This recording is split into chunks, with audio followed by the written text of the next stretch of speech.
Pay স্কেলের দাবিতে আবারও নতুন কর্মসূচি ঘোষণা করলো সরকারি কর্মচারীরা।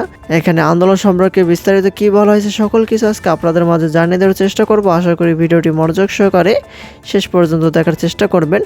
আর আমরা আমাদের চ্যানেলটিতে প্রতিনিয়ত পে স্কেলের সকল আপডেট নিউজগুলো সবার আগে প্রকাশ করে থাকি, তাই আমাদের চ্যানেলটি নতুন হয়ে থাকলে অবশ্যই চ্যানেলটি সাবস্ক্রাইব করে রাখবেন। এখন দেখি বিস্তারিত কি বলা হয়েছে।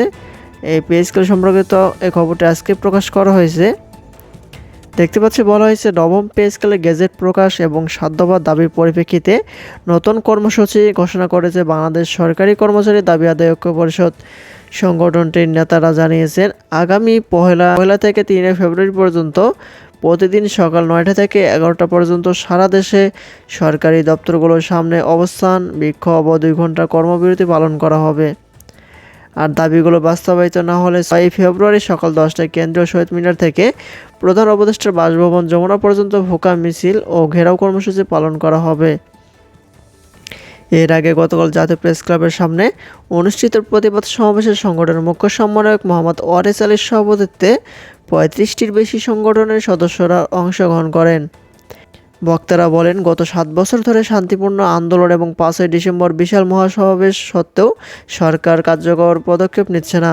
21শে জানুয়ারি কমিশন রিপোর্ট জমা দিলেও গেজেট প্রকাশ না করে কমিটি গঠন করে সময় নষ্ট করা হচ্ছে। আর জ্বালানি উপদেষ্টার অন্তর্বর্তী সরকার পে স্কেল বাস্তবায়ন করবে না মন্তব্যের কর্মচারীদের মধ্যে ক্ষোভ এবং হতাশা ব্যাপক।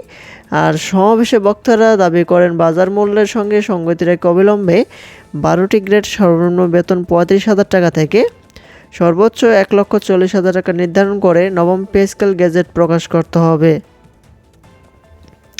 এছাড়া 2015 সালের পে স্কেল থেকে হরণকৃত 3টি টাইম স্কেল ও সিলেকশন গ্রেড পূর্ণবহাল বেতন জ্যেষ্ঠতা রক্ষা গ্র্যাজুইটির হার 100% করতে হবে। এ হচ্ছে পে স্কেল সম্পর্কিত আন্দোলনের সর্বশেষ আপডেট।